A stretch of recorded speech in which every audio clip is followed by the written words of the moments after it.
माँ की ममता। एक छोटे से कस्बे में समीर नाम का एक लड़का रहता था। बचपन में ही पिता की मृत्यु हो जाने के कारण परिवार की आर्थिक स्थिति बड़ी दयनीय थी। समीर की माँ कुछ पढ़ी लिखी जरूर थी, लेकिन इतनी पढ़ाई में नौकरी कहाँ मिलती है। सो घर घर में बर्तन मांजकर और सिलाई बुनाई का काम करके किसी तरह अपने बच्चों को पढ़ा लिखा रही थी। समीर स्वभाव से थोड़ा शर्मीला था। वह अक्सर चुपचाप बैठा रहता था। एक दिन जब वो स्कूल से लौटा तो उसके हाथ में एक लिफाफा था। उसने माँ को लिफाफा पकड़ाते कहा, माँ, मास्टर साहब ने ये तुम्हारे लिए चिट्ठी भेजी है, ज़रा देखो तो इसमें क्या लिखा है। माँ ने मन ही मन में चिट्ठी पढ़ी और मुस्कुराकर बोली, बेटा, इसमें लिखा है आपका बेटा काफ़ी होशियार है। इस स्कूल के काफ़ी बच्चों की तुलना में उसका दिमाग बहुत तेज है और हमारे पास इसे पढ़ाने लायक कोई शिक्षक नहीं है, इसलिए कल से आप इसे किसी और स्कूल में भेजें। ये बात सुनकर समीर को स्कूल ना जाने का दुख तो हुआ, पर साथ ही उसका मन आत्मविश्वास से भर गया कि वो कुछ खास है, उसकी बुद्धि तीव्र है। माँ ने उसका दाखिला किसी अन्य स्कूल में करवा दिया। समय बीतने लगा। समीर ने खूब मेहनत से पढ़ाई की। आगे चलकर उसने सिविल सर्विसेज परीक्षा की पास की और IAS अफसर बना।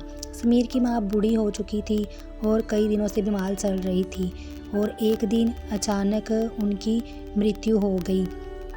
समीर के लिए ये बहुत ही बड़ा आघात था। वह बिलख बिलख कर रोने लगा। उसे समझ नहीं आ रहा था कि अब अपनी माँ के बिना वह कैसे जिएगा। रोते रोते उसने माँ की पुरानी अलमारी खोली, हाथ में उनकी माला, चश्मा और अन्य वस्तु लेकर चूमने लगा। उस अलमारी में समीर को पुराने खिलौने और बचपन के कपड़े तक संभाल कर रखे हुए थे। समीर एक एक करके सारी चीज़ें निकालने लगा और तभी उसकी नज़र एक पुरानी चिट्ठी पर पड़ी। दरअसल ये वही चिट्ठी थी जो मास्टर साहब ने उसे 18 साल पहले दी थी। नम आँखों से समीर उसे पढ़ने लगा। आदरणीय अभिभावक, आपको बताते हुए हमें अफसोस हो रहा है कि आपका बेटा समीर पढ़ाई में बेहद कमज़ोर और खेलकूद में भी भाग नहीं लेता। जान पड़ता है कि उम्र के हिसाब से समीर की बुद्धि विकसित नहीं हो पाई। अंत हम इसे अपने विद्यालय में पढ़ाने में असमर्थ हैं। आपसे निवेदन है कि समीर का दाखिला किसी मंदबुद्धि विद्यालय में कराएं अथवा खुद घर पर रखकर इसे पढ़ाएं। सादर प्रिंसिपल। समीर जानता था कि भले ही अब उसकी माँ इस दुनिया में नहीं रही, पर वो जहाँ भी रहे उनकी ममता, उनका आशीर्वाद सदा उस पर बना रहेगा। भगवान सभी जगह नहीं हो सकते, इसलिए भगवान ने माएँ बनाई हैं। माँ से बढ़कर त्याग और तपस्या की मूर्त भले और कौन हो सकता है। हम पढ़ लिख लें, बड़े होकर कुछ बन जाएं, इसके लिए वो चुपचाप ना जाने कितनी सारी कुर्बानियाँ देती हैं।